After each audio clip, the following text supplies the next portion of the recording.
Hola, muy buenos días, muy buenas tardes a todas las personas que nos están acompañando. Hoy en la novena edición del segundo ciclo de webinarios o la CEFs. Hoy llegamos a nuestro fin, o sea, llega al fin este segundo ciclo de webinarios. Estamos súper contentos porque nos ha ido muy bien, pero tristes también porque vamos a perder este espacio de comunicación. Pero felices hoy porque cerramos con broche de oro. Hoy le toca el turno al grupo de trabajo de fiscalización de desastres de la OLACEF, liderado por la Auditoría Superior de la Federación de México. Entonces vamos a hablar del valor y la importancia que la fiscalización y el control público tienen sobre el manejo eficiente, eficaz, económico y efectivo de los recursos públicos para atender emergencias.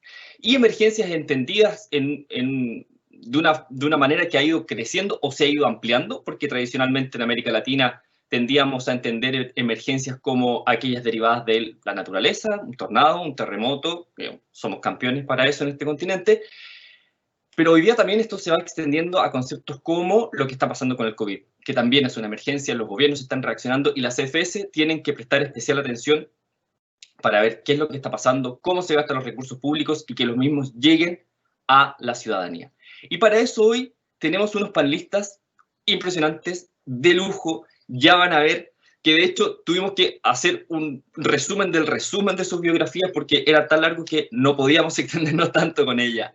Mira, para partir, entonces los quiero dejar con el doctor José Sarucán. Él es ex rector de la Universidad Nacional Autónoma de México. El doctor Sarucán es licenciado en Biología por la Universidad Nacional Autónoma de México, la UNAM. Es maestro en Botánica Agrícola en el Colegio de Postgraduados también. Doctor en Ecología en la Universidad de Gales. Y ha sido profesor en la Universidad de Chapingo, de la Organización for Tropical Studies de Costa Rica, del University College of North Wales, de la Universidad de Buenos Aires, Texas, Stanford, Barcelona. Es investigador emérito en el Instituto de Geología de la UNAM también. Asimismo, pertenece al Consejo Consultivo de Ciencias de la Presidencia de la República Mexicana, es miembro del Colegio Nacional, de la Third World Academy of Science, de la US National Academy of Science, foreign member de la Royal Society y de la European Academy of Science. Fue director del Instituto de Biología, coordinador de la investigación científica y rector de la Universidad Nacional Autónoma de México. Asimismo, y también ha presidido la Sociedad Botánica de México, la Academia de la Investigación Científica y la Association for Tropical Biology. Ha sido coordinador nacional de la Comisión Nacional para el Conocimiento y el Uso de la Biodiversidad, CONABIO, y preside la Unión de Universidades de América Latina, UDUAL. ¿Qué más les puedo decir con ese tremendo currículum? Así que los dejo hoy con el gran experto que nos viene a dar esta charla sobre fiscalización en la gestión de desastres de América Latina. Doctor Sarucán, muchas gracias por acompañarnos. Sea usted bienvenido. La pantalla y el micrófono es todo para usted. Qué amables, muchas gracias. Es un gusto y es un honor estar con ustedes aquí en esta reunión latinoamericana de personas que trabajan en el amplio e importantísimo campo de la fiscalización del trabajo gubernamental de los diferentes países. Ahora que he visto el título formal, lamento no haberlo visto antes o no haberme enterado cualquiera de las dos cosas, porque justamente la información que les voy a dar es exactamente la que se requiere para hacer una fiscalización del trabajo de control y manejo de desastres, previsión de desastres.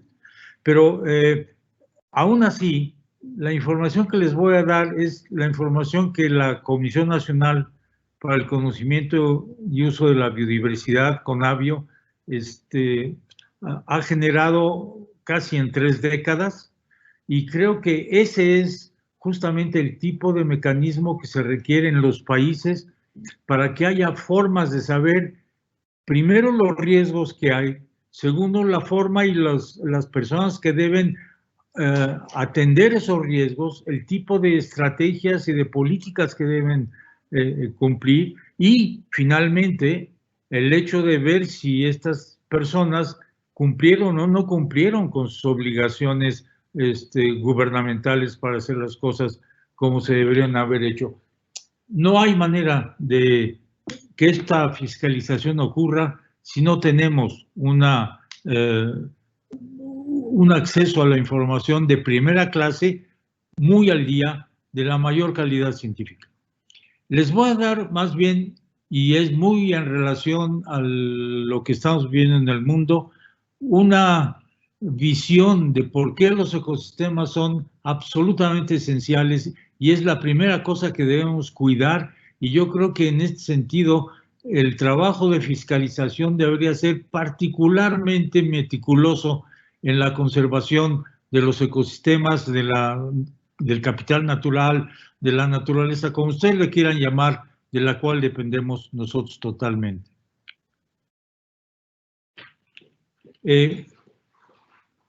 ¿Cómo cambio esto? Siempre pasa esto, chicos. Ya, 1000 perdones, pero tenía una cosa ahí bloqueándome la pantalla. ¿Por qué son importantes los ecosistemas? Bueno, simplemente porque nosotros como especie animal, biológica, hemos surgido de ecosistemas, para empezar, como todas las demás especies del mundo. Esos ecosistemas son las casas, por así decirlo, donde se encuentran todas las especies. En esos ecosistemas se da la evolución orgánica de todos los organismos, de todas las especies, incluida la nuestra, en el mundo. De ahí obtenemos alimentos, agua, oxígeno, etcétera. Y además, ahí es donde realmente ocurren todos los fenómenos de la ley de la naturaleza que mantienen la vida en el planeta, incluida la nuestra, y que nos abastecen de toda una serie de servicios. Les voy a dar un ejemplo de lo que ha pasado cuando la humanidad, en una serie de condiciones, no voy a poner a analizarlas, ha hecho, voy a llamarle, ha creado ejemplos del qué ocurre cuando en una región o en un país se pierde toda la diversidad biológica, contrastado con el país vecino que tiene los mismos suelos, el mismo clima, la misma geología, la misma topografía, etcétera. Este experimento ya se hizo y debo decirles que me da mucho dolor referirme a él, porque si hay un país grato que uno conoce y que tiene unos amigos, es justamente el que les voy a hablar. Me refiero a la isla Dominicana, en el cual la mitad de la isla es el país de Haití y la otra mitad es la República Dominicana. No necesito decirles dónde está la frontera entre los dos países aquí. Por razones históricas que no me voy a meter en ellas, Haití perdió la mayor parte de sus bosques, de sus selvas, y quedó casi completamente denudado, como lo pueden ver en esta foto de contraste con la República Dominicana. Tampoco voy a meter a repetirles qué pasa cada vez que hay un huracán que pasa por la isla dominicana, cuáles son los daños, las pérdidas, la capacidad de recuperación de un país, Haití, y cuál es la del otro país, la República Dominicana. Ya sea un huracán o un terremoto o cualquier cosa que afecta a los dos países por igual. Esto es que los ecosistemas son la materia en la cual descansan las posibilidades de desarrollo y de recuperación de tragedias y de problemas en todos los países del mundo. ¿Cuáles son esos servicios ecosistémicos? Algunos ya los han oído. Los que están aquí a la izquierda son los que estamos más acostumbrados a recibir porque pagamos por ellos, comida, alimentos, agua, madera, fibras, combustibles, etcétera, que tienen un valor porque tienen un trabajo humano detrás para extraerlos, para producirlos, etcétera. La otra parte es la de servicios de regulación, que es la regulación del clima en muchos lugares, de climas extremos, el control de la erosión, la regulación de polinizadores, que son fundamentales para la producción de como 60% de los alimentos que utilizamos. Y una cosa muy importante que ahora se ha vuelto realmente muy obvia es el control de enfermedades. Y enfermedades que son, no como el cáncer, pero aunque algunas cuestiones ambientales tienen que ver con ello, pero me refiero a las epidemias que nos están asediando cada vez en mayor cantidad y con mayor intensidad.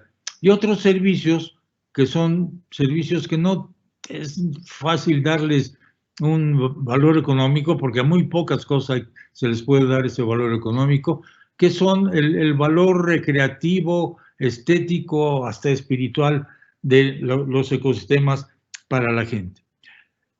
Muy bien.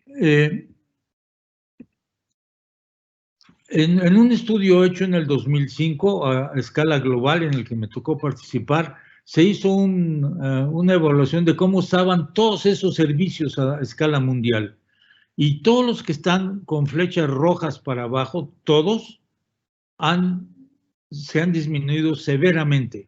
Solamente aquellos que tienen el trabajo humano, como la agricultura, la ganadería, acuicultura, han ido para arriba en general, pero y no estoy hablando aquí de los costos laterales, que o lo que se llaman las externalidades de la producción de esos bienes que consumimos, pero todos los demás han ido para abajo. Es realmente una situación muy seria y estamos ahora, para aquellos que no están muy acostumbrados, en este momento en la historia del planeta hemos aparecido nosotros hace unos 300.000 años, la especie Homo sapiens, y en ese momento es el momento en el que se han registrado el mayor número de especies en el mundo. Nunca antes había habido tal cantidad de especies en el mundo. Y curiosamente, en ese momento llega Homo sapiens. Y bueno, ahora veremos el efecto de la forma en que Homo sapiens se ha desarrollado, que ha tenido sobre ese capital natural. Las flechas amarillas aquí son las grandes extinciones previas, 5 que ha habido, y esta roja que está aquí al final es la que marca el inicio de un enorme proceso de extinción que estamos generando en algo que se ha llamado ya el antropoceno y que va a producir, porque ya tenemos muchos datos que predicen esto, extinciones realmente muy severas en el planeta. Estos organismos estaban presentes en casi toda América Latina. Estos son de México. Es la fauna que existía hace 10.000 años. Es un mapa que Conavio hizo con sitios reales de donde se habían encontrado los fósiles de estos animales. Cada uno de los puntos es uno de ellos. Hace 10.000 años. Y ya no existe ninguno de ellos por la presión humana que ocurrió en ese tiempo.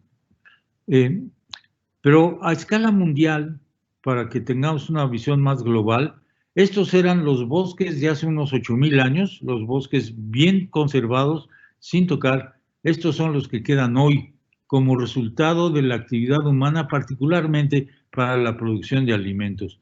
Y en México, para los que están viendo esta emisión desde nuestro país, estos eran todas las selvas que existían alrededor al inicio del siglo XIX. Esto es lo que nos queda de selvas en México ahora, y es un poquito exagerado porque no es un mapa puesto al día de ayer. Todo esto genera problemas realmente muy serios, y uno de ellos es la producción de enfermedades infecciosas. Y algunos de ustedes se preguntarán, no, ¿qué tiene que ver la pérdida de bosques o selvas con la generación de enfermedades infecciosas? Bueno, pues tiene que ver enormemente, que es lo que les voy a comentar en buena parte de esta plática. 3/4 partes de las enfermedades infecciosas que nos afectan han tenido otro hospedero no humano. Es decir, viene de otros organismos que nos lo transmiten a nosotros. Estos organismos, como van a ver, son parte integral de los ecosistemas. Han estado siempre ahí, mucho antes de la existencia de los seres humanos. De tal manera que cuando empezamos a transformar severamente a esos ecosistemas, empezamos a generar unos cambios que les voy a explicar ahora, que producen una mucho mayor probabilidad, un mucho mayor riesgo de contagio de todas estas enfermedades, de las cuales les platicaré en un momento más. Realmente lo que hemos logrado es producir una especie de epidemia de epidemias, porque estas, como verán en un momento más, han ido aumentando y han sido cada vez más severas. El asunto es que cuando se habla de deforestación no es nada más que quitaron árboles y ya, es que toda la fauna, todos los componentes de los ecosistemas, desde los depredadores tope hasta muchos otros organismos, se van, se pierden. No hay manera de que puedan subsistir en esas condiciones. Y entonces, por lo tanto, esto nos genera un problema severo de no solo deforestación, sino de faunación de los sitios. Aquí les doy un ejemplo. Este es el ámbito que tenía el jaguar en América hace unos 200 años, que es el color amarillo claro, y un poco más oscuro es el rango actual que tiene el jaguar. Todo el resto son poblaciones que se han perdido, que han desaparecido porque los hábitats, los bosques o las selvas donde están estos depredador tope, simplemente ya no existen. Cuando se pierden poblaciones, empieza a darse un proceso de pérdida de especies y de extinción de especies. Y esto es algo que está ocurriendo muy severamente. Nada más de esta gráfica, que no es muy fácil de ver, pero las barras azules son las poblaciones que han perdido entre 80 y 100% de sus poblaciones, las especies que han perdido entre 80 y 100% de sus poblaciones en todo el mundo, en los diferentes continentes. Es decir, estamos produciendo, realmente estamos generando una sexta extinción, y esa extinción no es nada más que ya es suficientemente serio, la desaparición de especies propias de la naturaleza, sino los impactos y las consecuencias sobre muchas otras cosas, entre ellas la salud humana, que nos afectan. Se da una especie de efecto dominó cuando se defauna. Cuando está uno en un ecosistema completo, pues está todo la dotación de animales de una selva o de un bosque.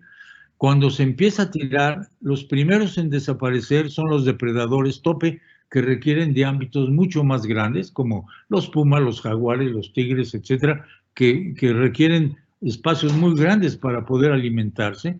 Después de esto, empiezan a perderse los herbívoros mayores por un proceso de sobrepastoreo de los bosques y de las selvas.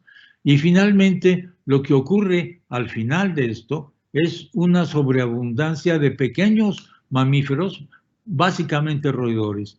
Y resulta que los organismos más apropiados para la multiplicación de la mayor parte de los patógenos que nos afectan son exactamente roedores. Y entonces lo que estamos haciendo es aumentar el número de fabriquitas, perdón que use el término, de generación y de crecimiento de todos los patógenos, y por lo tanto también la mayor probabilidad, el mayor riesgo de que estos nos infecten, además porque estamos cada vez más cerca, más metidos en los ecosistemas naturales. Tenemos un estudio, desafortunadamente no les puedo dar esto porque no hay el tiempo, pero un estudio muy bonito de contraste entre qué pasa en una zona en México bien conservada, como es la zona de Montes Azules en Chiapas, de la selva lacandona, con una zona enormemente bien conocida porque la UNAM y CONAVIO han hecho muchos estudios ahí, que es la zona de los Tuxtlas en Veracruz. Veracruz es el estado con la menor capacidad de conservar ecosistemas de todo México, y era el tercer estado más rico en diversidad biológica. Bueno, lo que pasa es que en los Tuxtlas hay casi entre 4,5 y 5 veces más roedores que en la zona de Montes Azules. Y esto lo que significa es que ahí tenemos muchas mayores probabilidades de que algún patógeno se reproduzca en grandes cantidades, afecte a algún ser humano, y entonces de ahí empiece la extensión de una enfermedad. Lo mismo, hay otro estudio más que CONAVIO ha apoyado, que es el de comparar zonas bien conservadas en la península de Yucatán contra zonas mal conservadas, y lo que pasa es que la abundancia de roedores nuevamente en comparación con la zona bien conservada es gigantesca, y esto es símbolo de un enorme riesgo, de un riesgo incrementado fuertemente de contagio con epidemias de diferentes tipos. Simplemente ayer, digo, lo que les estoy diciendo no es nada más el sentimiento de alguien que ha trabajado en esto mucho tiempo. Ayer en el Observer me encontré en la primera plana del Observer esta titular con una foto diciendo que la destrucción no limitada de los bosques y selvas en el mundo va a producir una enorme cantidad de pandemias, y hay todo un artículo, no me voy a meter, pero lo que quiero decir con esto es que simplemente esto ya es un asunto real, ya no es nada más una cuestión de tipo académico o científico, nada de interés científico, sino ya de impacto social, económico, político gigantesco.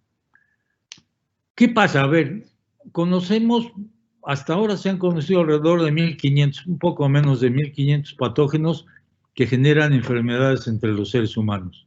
2/3 de ellos están en hospederos no humanos. Y ahí está toda la lista de virus, bacterias, etcétera, que están involucrados en esto. Como les decía, la mayor parte de ellos ya existían antes.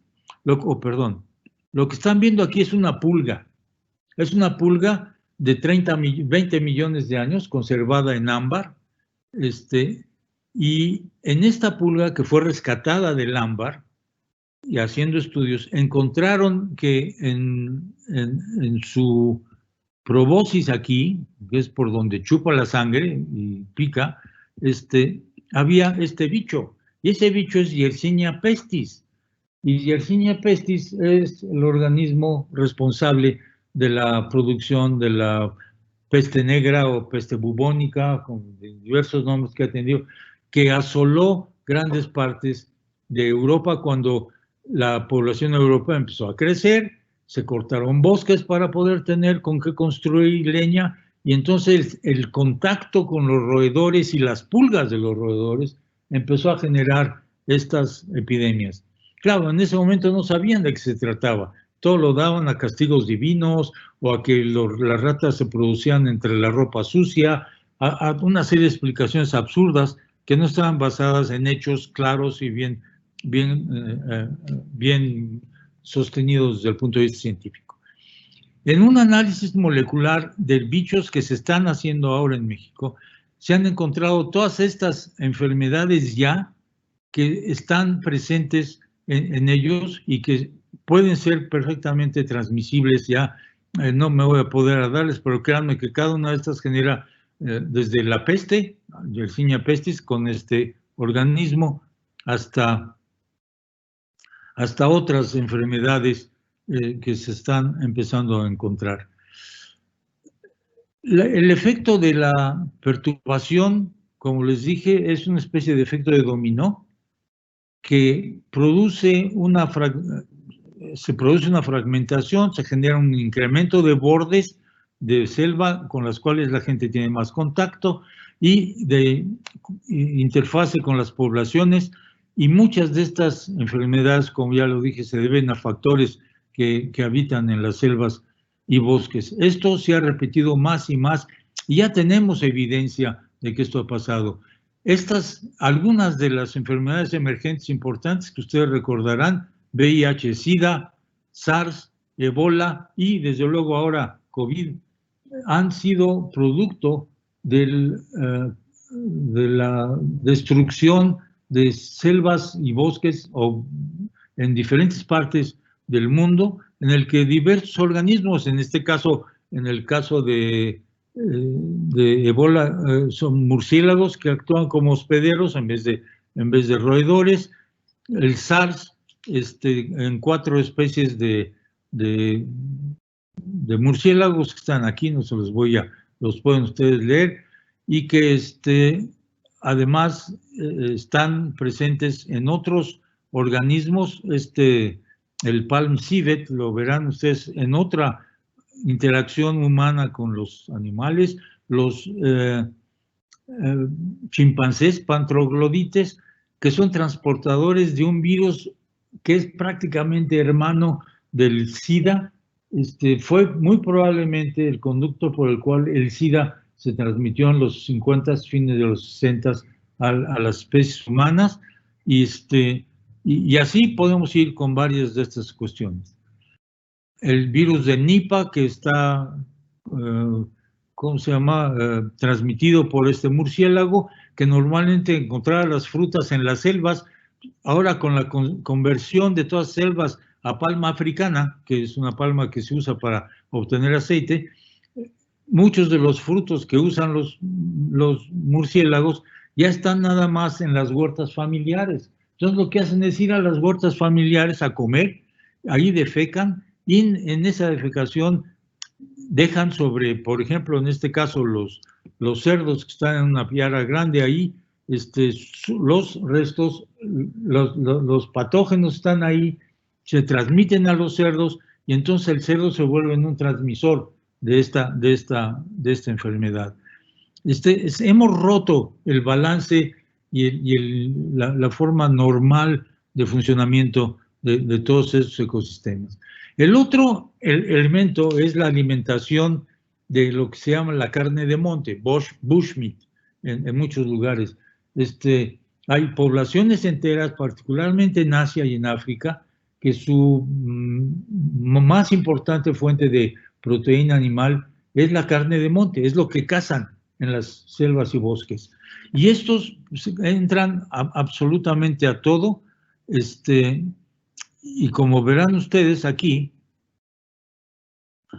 va desde monos, de pantroglodites, cebus, que es otro mono que se come, me parece eso que es prácticamente antropofagia, carnes de cocodrilo, de gorila, que se comercializan y se venden por todos lados. Bueno, pues muchos de estos organismos tienen ya patógenos que luego pueden encontrar una forma de reproducirse en los seres humanos y entonces empezar a propagarse. El caso presente de COVID parece que fue el pangolín, el que se come en China, en casi todos los mercados populares, el que pudo haber sido la vía de infección a los seres humanos del virus, del coronavirus que nos está afectando. Lo que pasa, y con esto llego casi al final, es que no podemos ni entender, ni conocer, ni utilizar, ni manejar lo que no conocemos. Si no sabemos qué está pasando con los sistemas naturales que estamos afectando, dónde están, cómo están, en qué estado están, qué tan deteriorados están, cómo los podemos recuperar, cómo los podemos restaurar, no vamos a poder encarar el riesgo creciente de este tipo de sucesos, en el caso de las enfermedades, pero tampoco las de las erosiones del suelo, las inundaciones terribles por la deforestación, la incapacidad de poder tener alimentos ya de las zonas boscosas y además tener capacidad de captura del CO2 que estamos emitiendo cada vez en mayor cantidad. Lo que quiero dejarles a ustedes muy claros es que si los países no tienen capacidad de conocer con el mayor detalle posible, y son sistemas muy complejos, créanme, los sistemas ecológicos, ¿cómo están? ¿En qué estado están? ¿Qué especies los componen? ¿Cómo se comportan? ¿Qué pasa cuando los alteramos? No vamos a poder de ninguna manera evitar que los riesgos causados por esta perturbación de los ecosistemas nos afecten. En el caso de las enfermedades, que es donde me he concentrado por ser una cosa de mucha actualidad, pero lo mismo diría yo en los deslaves, en las grandes avenidas, en la pérdida de agua de los manantiales, en la incapacidad de captar CO2 de la atmósfera. No vamos a poder vivir en un mundo que sea vivible adecuadamente para los seres humanos. Ya nos está ocurriendo ahora. Haití es un ejemplo muy claro y no es el único país. De tal manera que para esto necesitamos tener la mejor información posible. Y esto que les estoy enseñando es nada más, ahora sí que la punta del iceberg de la información que tenemos en Conavio. Eso que ven ustedes ahí, cada punto es un conjunto de especímenes recolectados y presentes en herbarios y en museos de México y de otras partes del mundo que están ubicados geográficamente y que consecuentemente sabemos exactamente cómo, dónde están, con qué otras especies están, en qué climas están, en qué tipo de suelos están, etcétera. Y podemos tener una muy buena información de qué es lo que está pasando. Ahora, esa información que en este momento, en esa imagen, está restringida a los límites políticos de México, digamos, la tenemos ahora para toda la región biogeográfica que va desde la mitad sur de los Estados Unidos hasta el norte de Colombia. Completa. Son, en este caso del mapa que ven ustedes, son alrededor de 18 millones de especímenes. En el mapa que les estoy hablando, que no tiene fronteras, digamos, estamos hablando de 300 millones de especímenes, igual perfectamente georreferenciados y ubicados, que nos pueden dar una capacidad de información, no nada más para México, desde luego, sino también para los países involucrados, toda Centroamérica, gran parte del Caribe y el norte de Sudamérica en esta dirección. Debo decir que Conavio ha sido un ejemplo. Yo estuve hace año y medio, 2, en Chile justamente, en el Senado, para ir a dar una charla que me pidieron sobre cómo reproducir Conavio en Chile, dentro de la estructura gubernamental de Chile. Hemos hecho lo mismo con varios otros países de América Latina. Todavía no hay uno que se haya repetido adecuadamente, porque esto requiere el compromiso nacional, el compromiso de Estado, de primero ayudar a generar esa información y segundo usarla para tomar decisiones. Y esto es la parte en donde ustedes juegan un papel muy importante en el verificar que habiendo tenido la información adecuada para hacer las cosas de una manera, por los responsables de ese hecho, se ha hecho de otra manera. Y entonces son tan sujetos a penalizaciones, voy a llamarle, como el haber usado el dinero de manera inadecuada. Esto no se daba antes porque no teníamos la capacidad tecnológica de información. Ahora sí está en las posibilidades de los auditores el poder encarar a los responsables de la toma de decisiones por las malas decisiones que tienen que ver con los riesgos ambientales. Y yo creo que esto es un punto realmente muy importante. Yo quiero terminar con esta pequeña reflexión para todos, que pues es un poco una glosa de cómo estamos en el planeta ahorita. Nuestra población humana actual, Homo sapiens, ha estado en el planeta unos 300,000 años. La especie más cercana a nosotros estuvo 2 millones de años y es Homo erectus, ya no existe, desapareció. En una fracción muy pequeña de ese tiempo, es decir, los últimos 2 siglos o 3, nuestra especie ha impactado al planeta como ninguna otra especie lo ha hecho en la historia de este planeta. Y claro, algunas cosas no se pueden dejar de hacer de esa manera. Si queremos producir alimentos, tenemos que abrir bosques y tenemos que hacerlo bien. Pero ahí está la palabra, hacerlo bien. No simplemente por el asunto de que políticamente es lo más conveniente o de que económicamente es lo más redituable para quienes están invirtiendo, sino cómo lo vamos a hacer para las siguientes generaciones, de tal manera que esas generaciones puedan gozar del mismo o de mejores condiciones de las que estamos haciendo esto. Somos, de todos los seres humanos que han existido en esos 300,000 años, nosotros representamos alrededor del 1%. Realmente es como para pensarlo. pero también es para pensar que de los actuales miembros de la especie humana que vivimos en este planeta, 1/3 de la humanidad, nada más 1/3 de la humanidad vive en condiciones dignas, adecuadas, que consideraríamos nosotros como apropiadas para un ser humano. El resto no. ¿Qué estamos haciendo mal? Muchas cosas.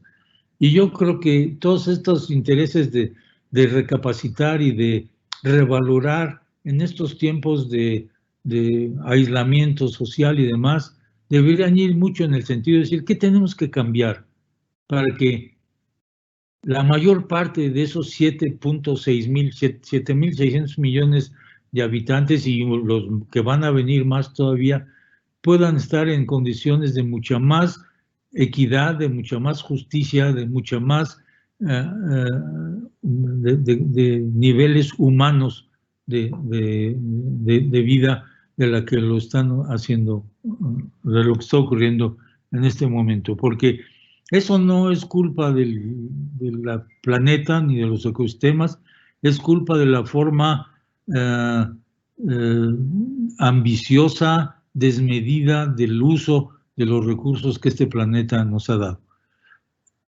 Y con esto termino, gracias. Perdón que hay muchos puntos que no les he podido dar con detalle, no les he podido dar la capacidad que tiene CONAVI ahorita para generar información de enorme detalle sobre los recursos naturales de este país y cómo están y cómo se han usado y cómo se deberían usar con gran precisión, que creo que es algo que México debería sentirse muy orgulloso de tener, de seguirlo impulsando, que no ha sido mucho el caso ahora, y de multiplicar estas herramientas en nuestros países latinoamericanos, en una región que es la segunda región o la primera región de mayor riqueza de diversidad biológica del mundo.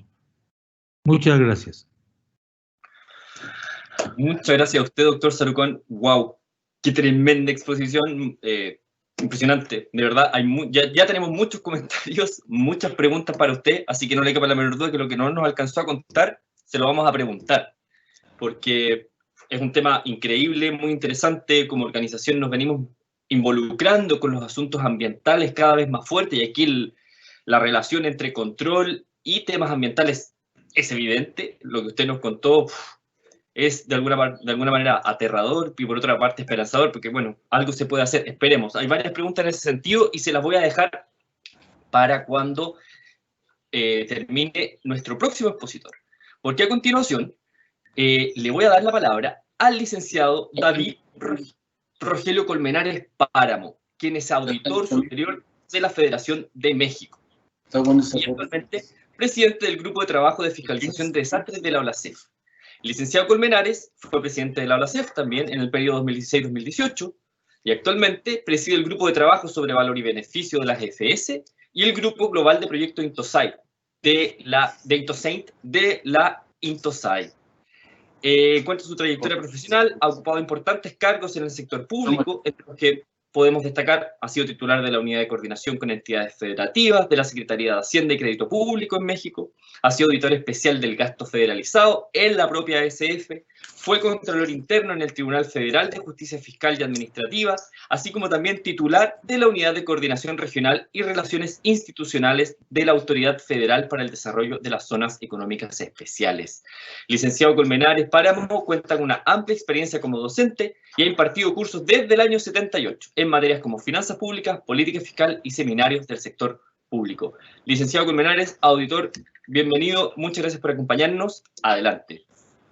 Muchas gracias. Ya. Muchas gracias, Osvaldo. Desde luego que es un honor participar en este acto, en este evento, y más después de escuchar al doctor Sarucán Kermes, que realmente yo creo que merecía muchísimo más tiempo, porque lo que nos presentó nos invita mucho a la reflexión y a pensar lo que todavía podemos hacer por rescatar a las generaciones presentes y futuras, porque realmente no hay mejor análisis sobre la situación de pobreza, por ejemplo, el último comentario que dio de que solamente 1/3 de la población mundial goza de un nivel de vida digna. Y al final, si queremos conservar el planeta, lo tenemos que hacer en solidaridad con ellos y con las generaciones que vienen. Desde luego también quiero agradecerle a Osvaldo por su participación y moderación y organización de este evento. Y desde luego, pues quisiéramos obviamente hablar ya de nuestro tema. Yo hablaría de la pandemia, de que el COVID nos ha llevado a hacer un alto en el camino para reflexionar sobre nuestra relación con el planeta en el que vivimos, al que con franqueza hemos tratado mal, dañando la perspectiva de vida de las generaciones futuras, la mayor parte de los ciudadanos del planeta, así como a los pobres y sus familias, que son las más afectadas por las pandemias, los desastres naturales y ambientales. Además, en nuestra región, las condiciones geográficas y climáticas nos hacen especialmente vulnerables a fenómenos como los huracanes, tormentas, aludes, inundaciones o sequías, cuyos efectos se exacerban debido a condiciones poco favorables, como los suelos y recursos ambientales sobreexplotados o degradados. En México, en el programa que seguramente ya no va a existir, se viene incluido los incendios forestales y las inundaciones. En las últimas décadas, los fenómenos naturales han sido cada vez más frecuentes y ocasionado pérdidas mayores e impactos humanos, materiales, económicos y ambientales potenciados en sus efectos negativos. De acuerdo con el Banco Mundial, se estima que cada año los desastres aumentan en 26 millones de personas la situación de la pobreza en el mundo, muchas de ellas, una gran parte, en América Latina. Los fenómenos naturales nunca dejarán de presentarse, pero podemos evitar que se transformen en desastres. Es posible prevenir y adaptar medidas para responder a ellos con la finalidad de que no generen una grave disrupción en el funcionamiento de nuestras sociedades y les hagamos frente sin sobrepasar nuestras capacidades. Gestionar correctamente una emergencia o epidemia es un deber social y ético. La gestión de un desastre es un ciclo. Antes del desastre, los gobiernos deben emprender distintas medidas de prevención, atenuación y preparación, las cuales comprenden actividades como la evaluación del riesgo de desastres, la instalación de alertas tempranas, así como la elaboración de planes de acción y la puesta en operación de plataformas informativas y de monitoreo. También los gobiernos deben adaptar sus marcos normativos, construir una cultura de prevención y autoaseguramiento, prepararse para responder de manera efectiva y reducir los factores de riesgo. Todo eso es lo que se conoce como la reducción de riesgos de desastre. Una vez que ocurre el desastre, se emprenden las actividades de respuesta, como el rescate y evacuación de la población, la prestación de servicios de emergencia, ayuda alimentaria y la coordinación de las actuaciones de socorro, auxilio y de comunicación de crisis. Cuando la emergencia pasa, inician las actividades de reconstrucción, que incluyen la restauración de viviendas, infraestructura, así como el restablecimiento de servicios públicos y la reanudación de las actividades económicas. En pocas palabras, una correcta gestión de desastres salva vidas y reduce sus impactos materiales, económicos y sociales. Es una acción prioritaria porque vivimos en una región en donde los desastres son frecuentes y sus repercusiones económicas y humanas han sido severas.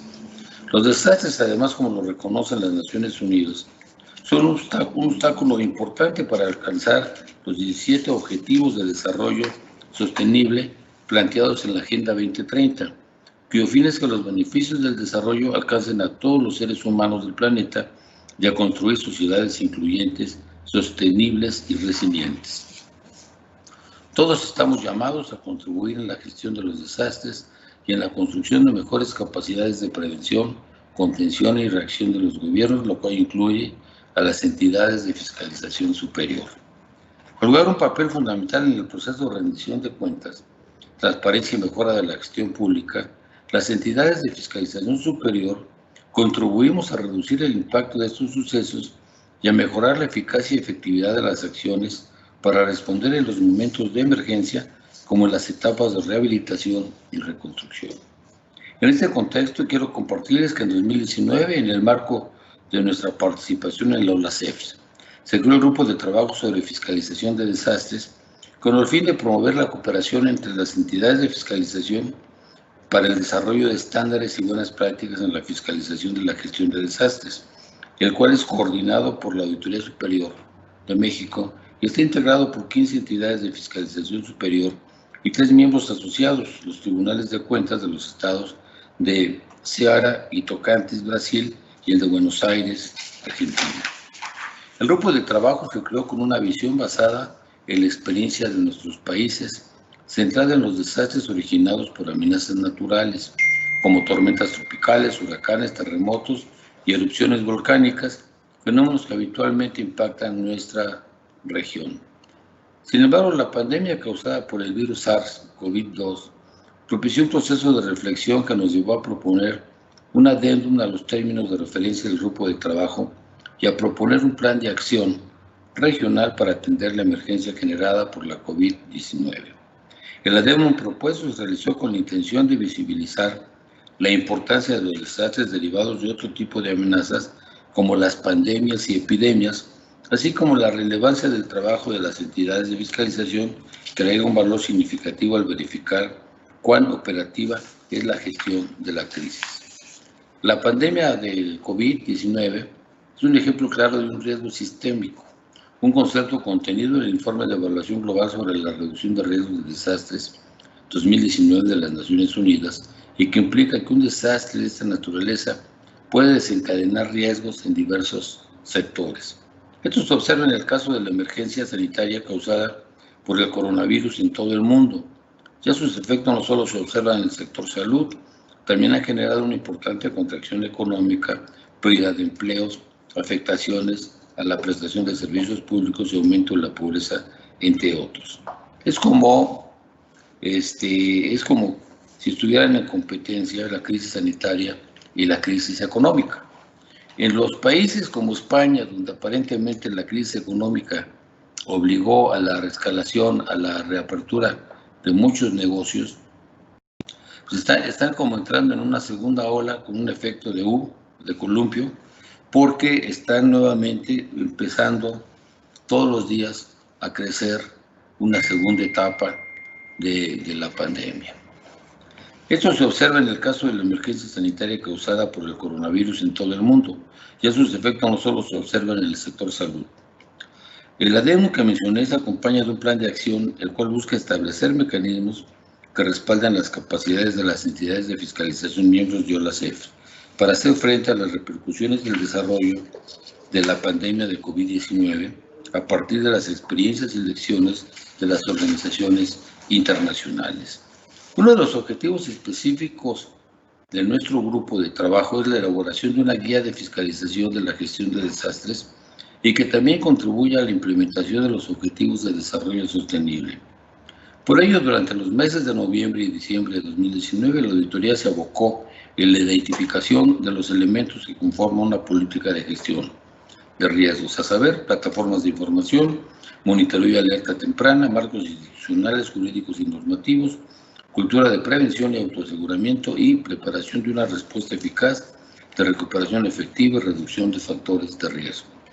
Estos elementos quedaron plasmados en la guía sobre la gestión integral de riesgos de desastres que coordinó la Auditoría Superior de la Federación.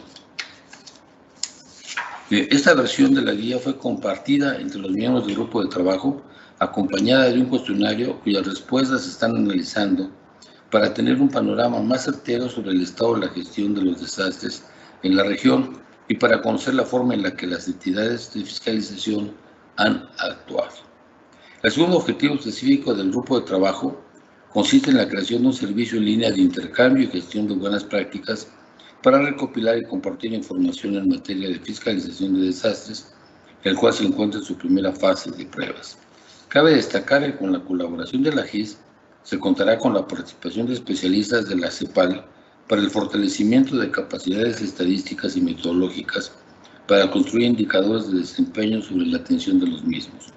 En materia de difusión y capacitación se desarrolló el micrositio el grupo de trabajo con el apoyo de la Secretaría Ejecutiva de la CEFS, que nos permitirá compartir información estratégica entre todos los miembros e incluso los ciudadanos.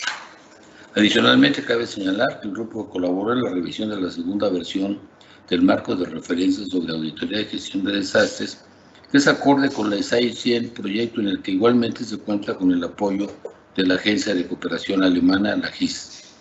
La participación de los aliados estratégicos en este tema es de gran relevancia, por ello se hizo un acercamiento con la Oficina de las Naciones Unidas para la Reducción de Desastres de las Américas y el Caribe.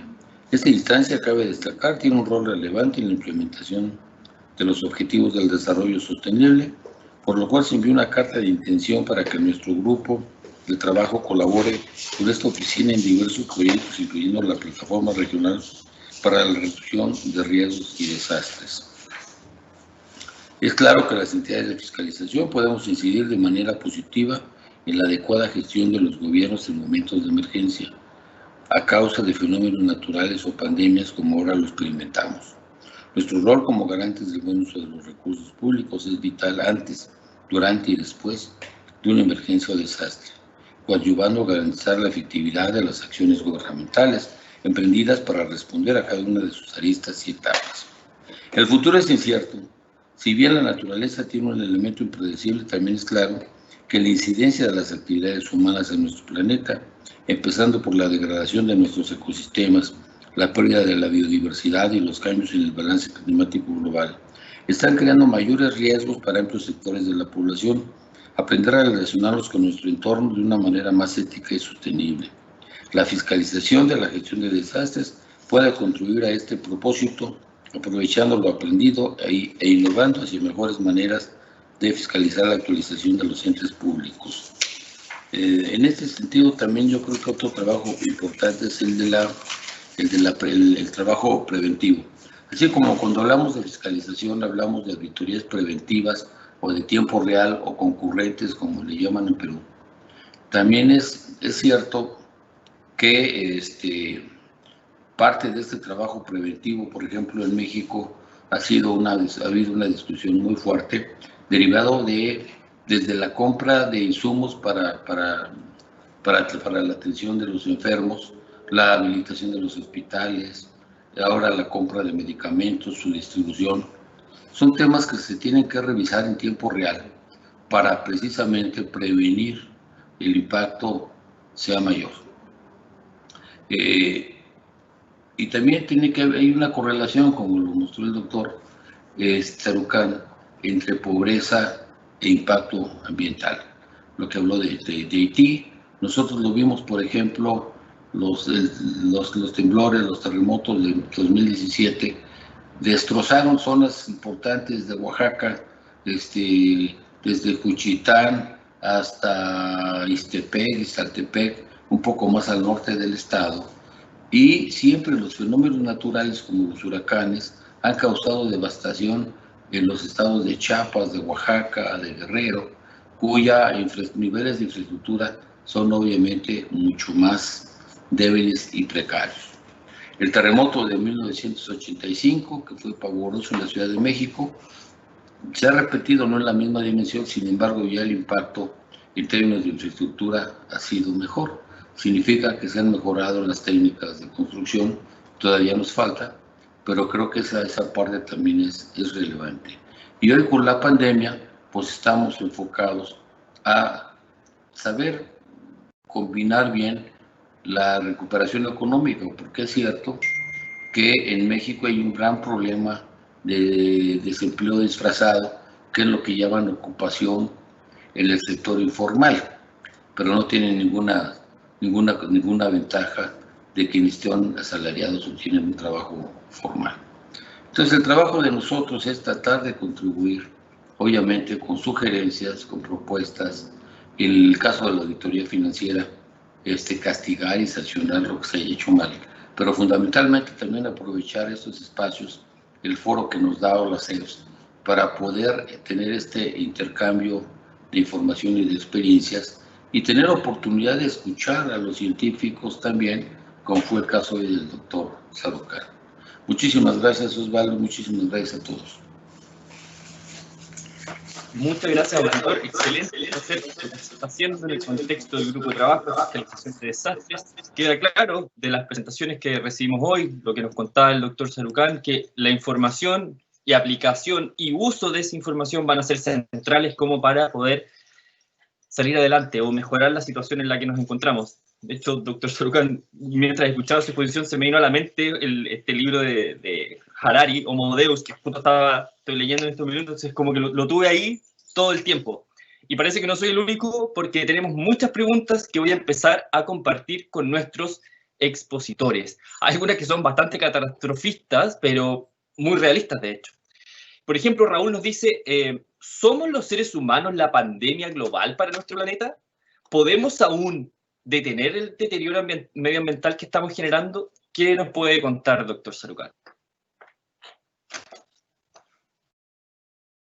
Tiene su micrófono en silencio. Sí, ya está. ¿Me escucha? Sí. Sí. Sí, siempre hay la tentación de un poco flagelarnos, diciendo que somos los malos, en vez de encontrar maneras de realmente dejar de serlo. Sí, las sociedades en todos los países, incluso en los países pobres, porque hay sociedades más afluentes económicamente que otras, incluso en los países pobres, yo creo que cargamos con una deuda mayor, digamos, de responsabilidad por los niveles de consumo, por los niveles de apropiación de los bienes, de los recursos de la naturaleza, ciertamente, lo cual también tiene una explicación. La cuestión es que no nos damos cuenta, y aquí es donde deberíamos cambiar, y aquí es donde deberíamos reflexionar, que deberíamos consumir con inteligencia los bienes que requerimos. Eso implica dos cosas: no más de los que realmente requerimos, incluso yo diría para pues entretenimiento, para distracción, porque también eso debe tener un límite, sino también el impacto que cada uno de estos elementos que adquirimos, que pedimos, que demandamos, tiene sobre el ambiente en términos de contaminaciones y costos ambientales, como también en cuestión de costos sociales, porque muchos de estos productos utilizan prácticamente trabajo esclavizante de niños o de personas en muy malas condiciones. No reflexionamos en esto, no pensamos en que si lo que estoy comprando, que parece muy barato y a veces es irrisoriamente barato, vaya, imposiblemente barato, porque no pudo haber costado tampoco. Si uno piensa en toda la cadena de personas que estuvieron ahí, inmediatamente llega a la conclusión de que algunos están siendo realmente usados como fuerza esclava. Yo creo que va por aquí, va por la concepción filosófica de por qué no actuamos de manera tal que demos oportunidad a que el mayor número posible de gentes goce o comparta lo más posible los niveles de estándar y de bienestar que muchos buscamos. Y esto es una cuestión moral, sí, moral en el sentido no religioso, sino moral en el sentido de responsabilidad hacia los congéneres de nuestra especie.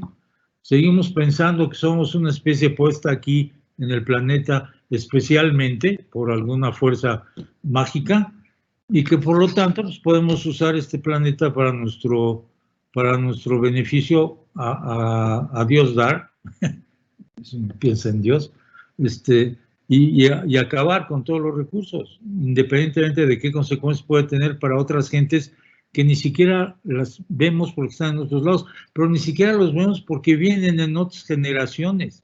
No estamos acostumbrados a pensar en generaciones futuras. Nadie nos enseña a hacer eso.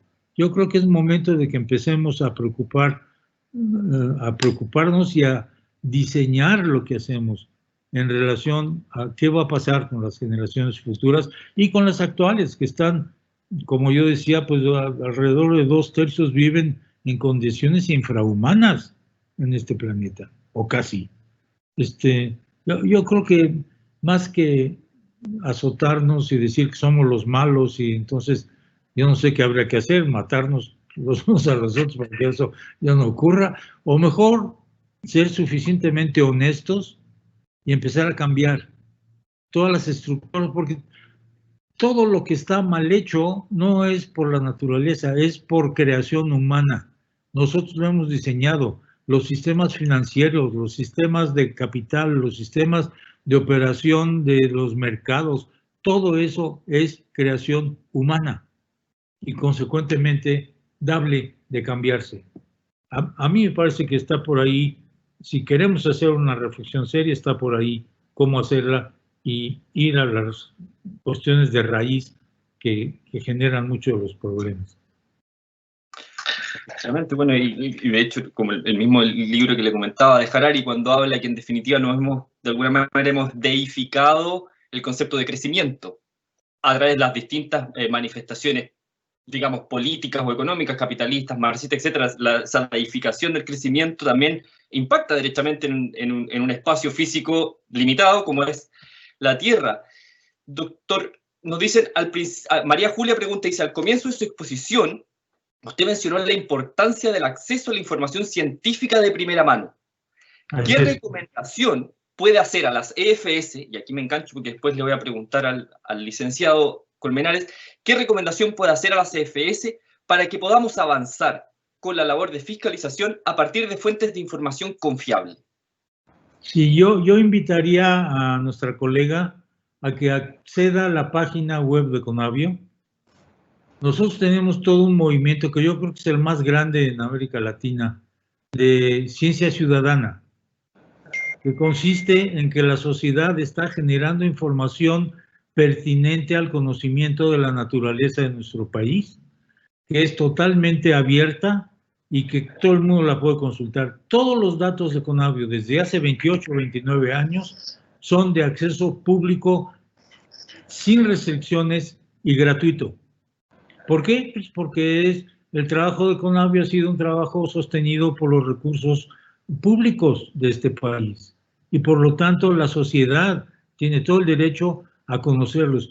Pero no seamos ilusos porque la información científica no es fácilmente accesible.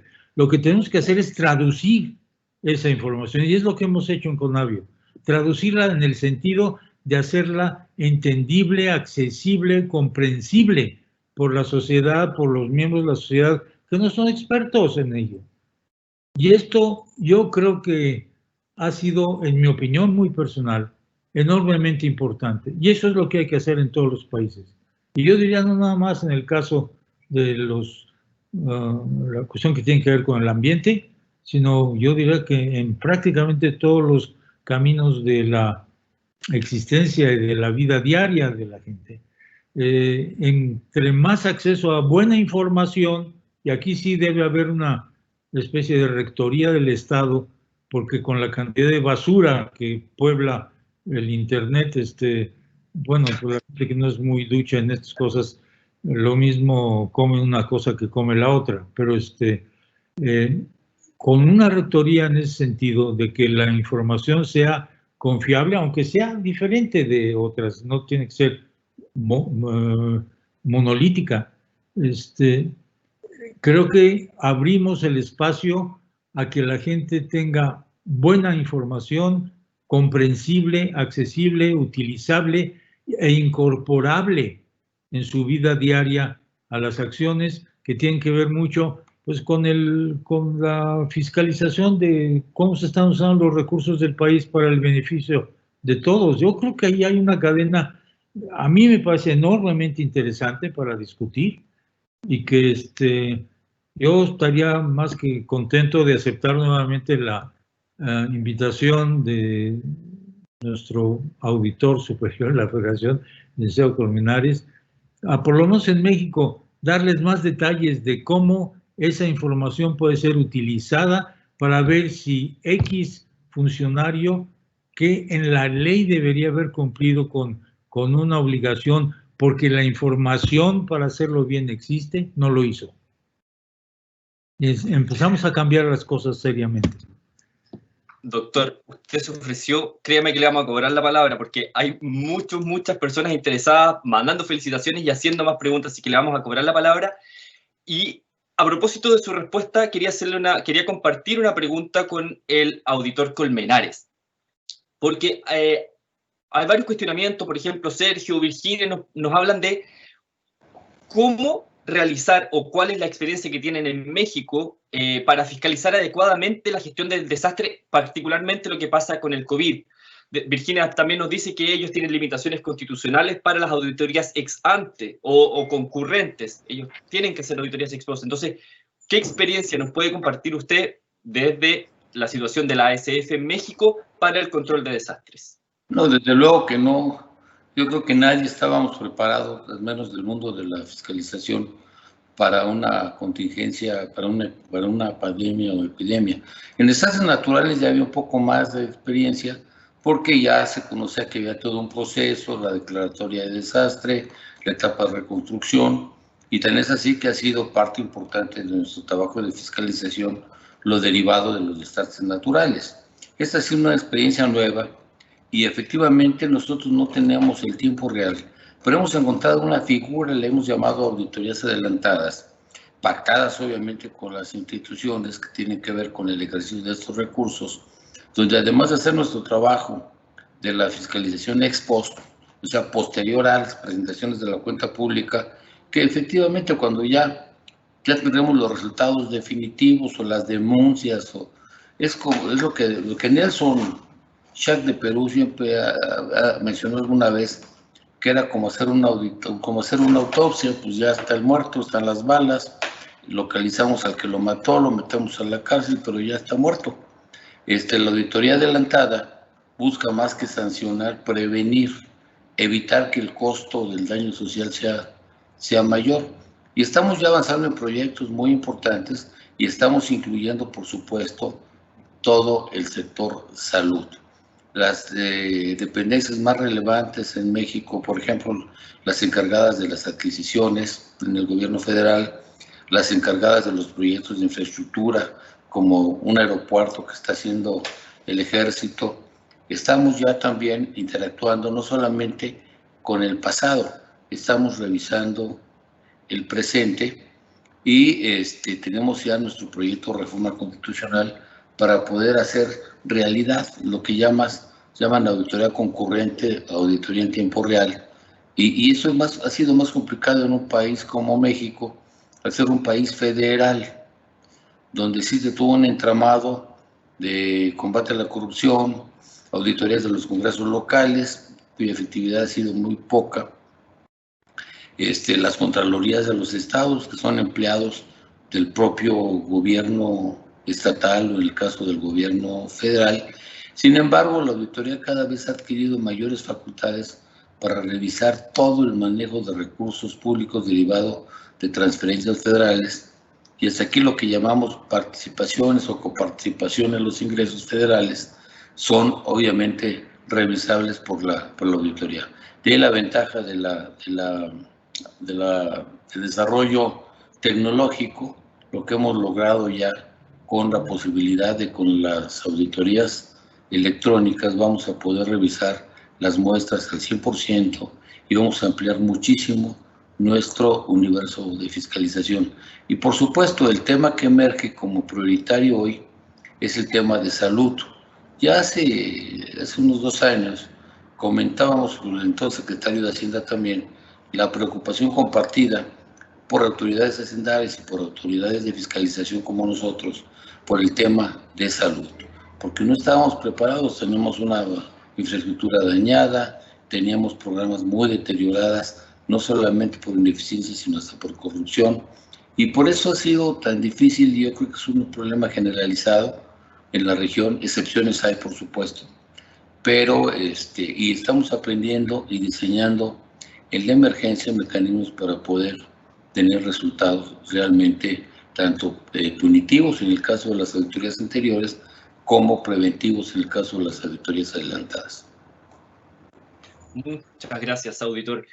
Doctor Sarucán, Noé desde Guatemala nos pregunta, al ritmo que va la deforestación y defaunación, ¿en cuántos años se estima que podría terminarse con la cobertura boscosa y de fauna que tenemos en el continente? No sé si usted lo conoce, pero y eso quisiera unirlo a otra pregunta que nos hace una persona sin identificar su nombre. Dice, ¿la deforestación y consecuente defaunación podrían considerarse un riesgo sistémico en los términos definidos por la United Nations Office for Disaster Risk Reduction?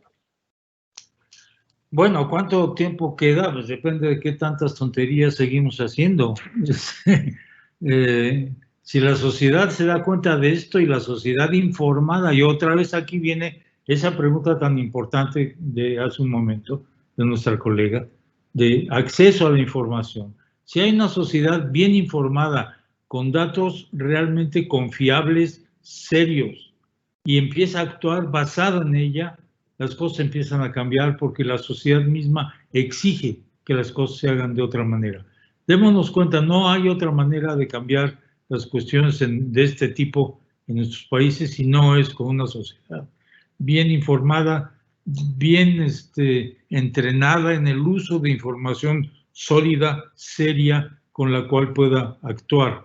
Yo creo que, bueno, al paso que vamos, uno puede prácticamente hacer una regla de 3 y decir, pues, tanto tiempo, pero me parece que eso es un poco el chiste o el cuento del borrachito que está tomando tequila en una cantina y le dan un tarrito de tequila que abajo tiene una imagen, porque era una veladora, ¿no? Entonces, de estas que se usan para santos y imágenes, que ya está limpia, pero lo usan para tomar tequila, y ve el fondo la imagen de una virgen y dice, hasta no verte virgencita, y plonk, y se acaba el tequila. Digo, no, yo no creo que podemos tomar esa actitud con nuestros recursos y con nuestro ambiente, porque si lo acabamos, y lo que va a quedar, ni siquiera vamos a ser capaces de acabar con la vida en el planeta, para nada, ni siquiera somos capaces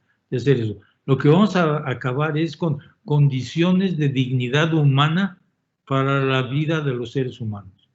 Y eso sí va a costar enorme cantidad de tiempo, un sacrificio social gigantesco, antropológico, que yo ni siquiera quisiera meditar en él porque es verdaderamente aterrador. Yo creo que lo que tenemos que hacer es hacernos de información.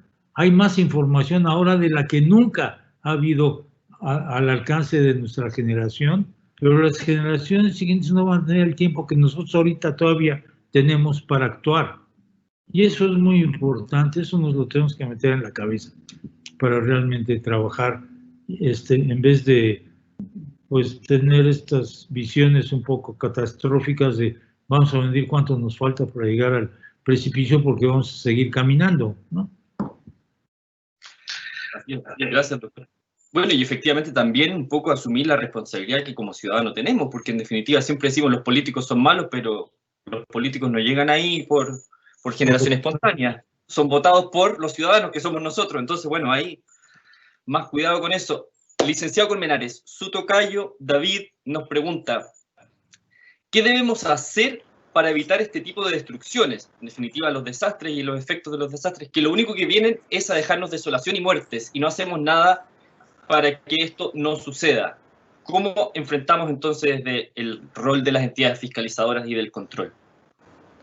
Bueno, yo aquí diría, en primer lugar, tenemos que escuchar también a los técnicos, a los científicos.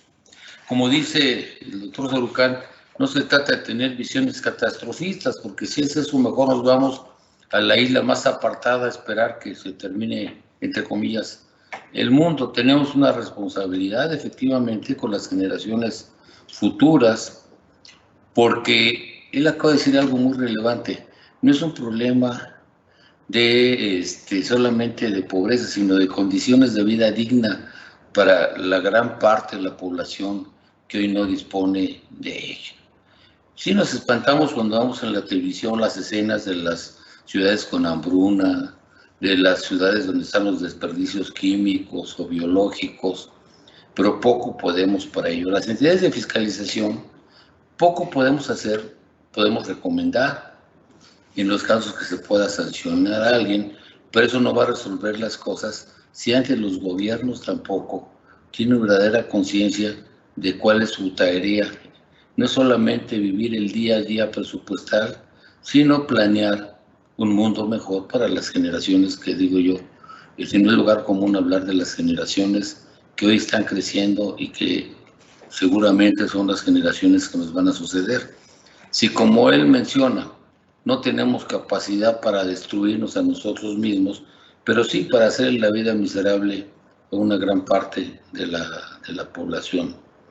Yo recuerdo hace poco, vi una película repetida se llama El día que paralizaron la Tierra, que llegan gentes de otros lugares a tratar de rescatar a los niños para trasladarlos a otro planeta porque ya no lo comimos. O sea, son las visiones catastrofistas. Pero yo creo que si hacemos aparte este tipo de eventos, es precisamente porque nosotros queremos contribuir en algo. Y gran parte tiene que ser es crear conciencia y quienes toman las decisiones finalmente sobre la necesidad de preservar el planeta y generar un ambiente mejor para el presente y para el futuro del mundo. Gracias, auditor. Bueno, mira, la idea es aprovechar al máximo a nuestros expositores, pero tampoco les podemos robar tanto tiempo. Son personas ocupadas, así que vamos a ir cerrando. Pero antes, quisiera hacer una pregunta al doctor Sarucán.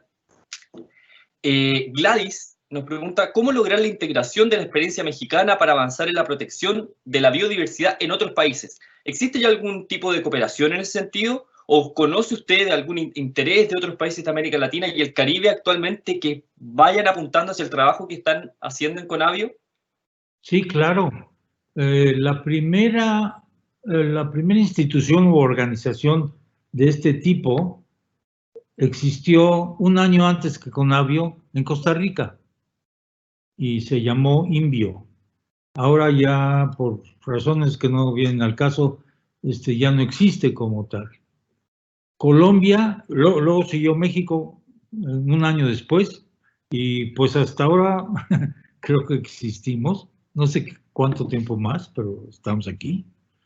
Un poco después, un par de años después o algo así, Colombia empezó el Instituto Humboldt, que es básicamente un organismo como Conavio, de generación de información fundamental para la toma de decisiones sobre conservación, manejo, restauración, utilización sustentable de los recursos naturales.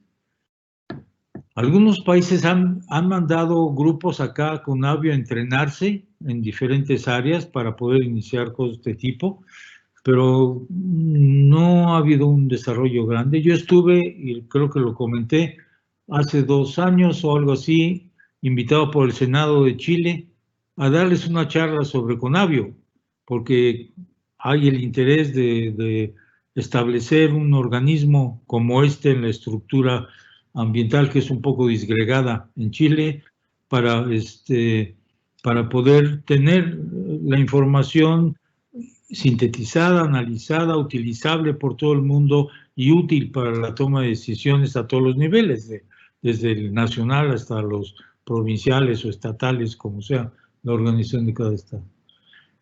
Sí hay interés, pero debo decir muy claramente que si no hay el compromiso como lo hubo, y lo estoy poniendo un poco en pasado, en México, para tener un organismo como este, propio del gobierno. Conavio no es una organización civil, ni una asociación civil o algo de este tipo, es parte del Estado mexicano, para generar la información que sea utilizable para tomar las mejores decisiones. Si esto no se hace y no hay un interés genuino de usar esa información para hacer las cosas mejor, que finalmente esto es una tarea, pero absolutamente central al quehacer de la auditoría de cualquier país, de la Auditoría Superior de la Federación, en el caso de México, no no tiene mucho caso, porque se vuelve una cosa académica solamente, un instituto de investigación que hace información muy linda y muy bonita y a veces la pone al alcance de la gente y listo. Yo creo que es muy importante que haya un interés genuino gubernamental para que esto ocurra. Puede ser de todo el país o puede ser de una provincia o un estado, da lo mismo. Nosotros estamos trabajando con todos los estados de la República para que tengan sus propios CONAVIOS, por así llamarlo, no como sucursales de la CONAVIO nacional, sino propias, para que puedan hacer esto para su estado, porque cada estado es diferente, hay una diversidad ecológica, biológica, cultural enorme, y esto es algo que nos parece muy importante. Hemos avanzado bastante en ese sentido. Pero finalmente es una decisión de gobierno, y las decisiones de gobierno resultan de la presión y de los argumentos sociales que se les pongan enfrente. Por eso yo creo que su comentario, Waldo, es muy determinante en que una sociedad bien informada, actuante, honestamente funcional, en el sentido de que se está buscando el interés social, no el de grupos, es absolutamente crítica para que las cosas salgan bien, los gobiernos funcionen bien y las auditorías especiales tengan una tarea realmente mucho más adecuada a simplemente vigilar que las cosas se han hecho bien y ocasionalmente pues tomar las decisiones que se tengan que tomar en el caso de que alguien lo hizo mal. Para eso son las auditorías superiores. Pero quizá no tanto para estar dictando política. La política se tiene que dictar por los gobiernos en turno, pero también tiene que surgir del interés y de la presión social. Si no nos metemos esto bien en la cabeza, yo creo que va a ser difícil avanzar adecuadamente. Así es. Una última pregunta muy puntual para ambos. Rosa desde Costa Rica nos pregunta si tienen ejemplos prácticos desde CONAVIO del uso de su información por parte del sector público para la toma de decisiones y desde la Auditoría Superior también, ya sea el uso de información de CONAVIO u otra información científica disponible y útil para el desarrollo de las auditorías, y con eso ya no los molesto más.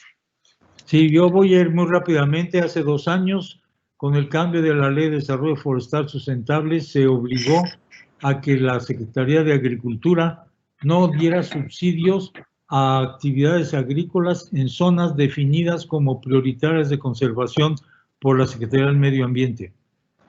Para esto, CONAVIO generó una plataforma y un mapa y la instrumentación requerida para que cada parcela de cada agricultor que pide cada subsidio sea ubicada perfectamente y una persona en la Secretaría de Agricultura tome la decisión de si se puede o no se le puede dar el subsidio para el trabajo que está haciendo.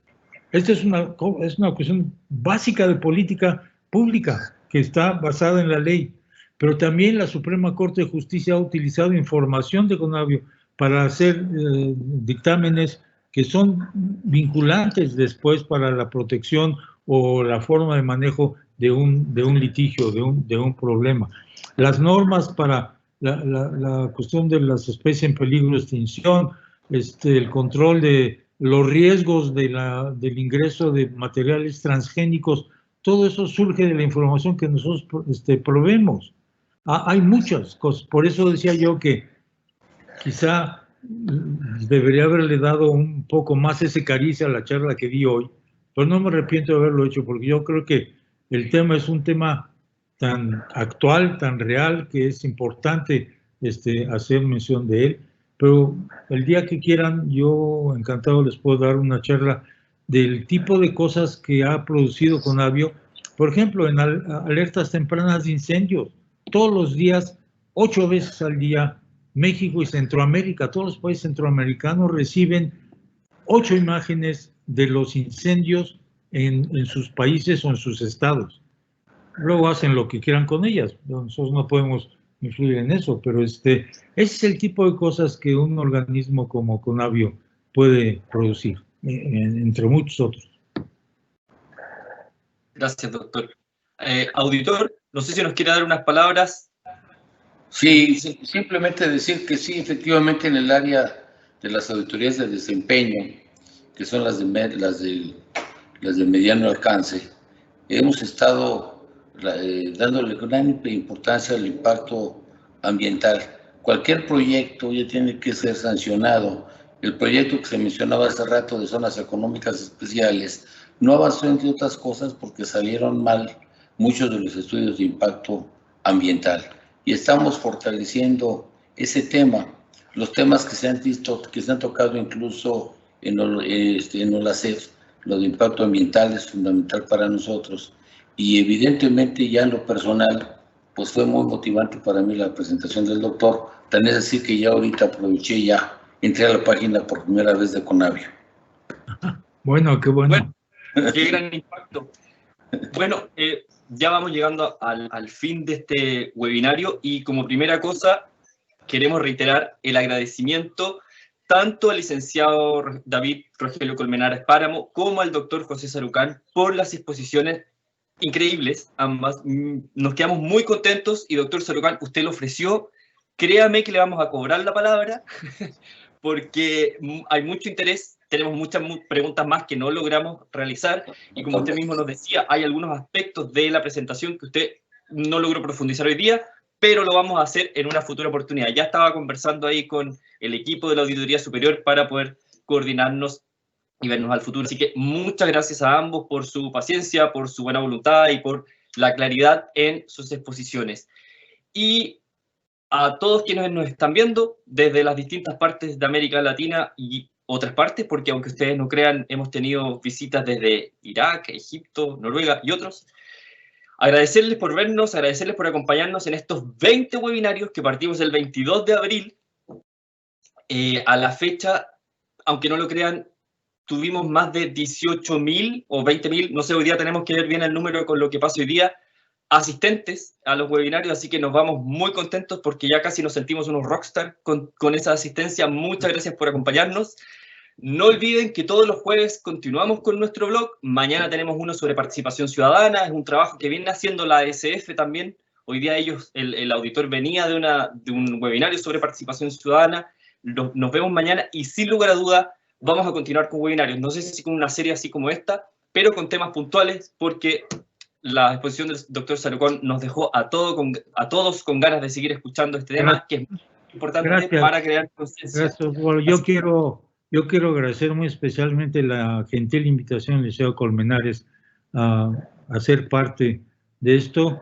Muchas de las charlas que doy las doy al público general o a especialistas y estudiantes, pero hablar con grupos que tienen responsabilidades tan importantes en la marcha de una sociedad, como por ejemplo financieros o banqueros o ustedes, de estos temas, a mí me parece particularmente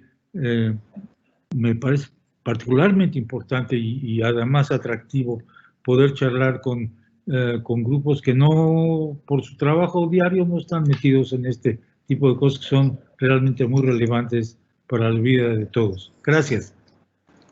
Muchas gracias. Muchas gracias, doctor. Bueno, muchas gracias a ambos. Y nada, nos despedimos. Ya estarán sabiendo más noticias de nosotros. Continuaremos con los webinarios, ya les decía, de alguna manera diferente. Que tengan muy buenas tardes y hasta una próxima oportunidad. Hasta luego, auditor. Hasta luego, doctor. Hasta luego. Mucho gusto.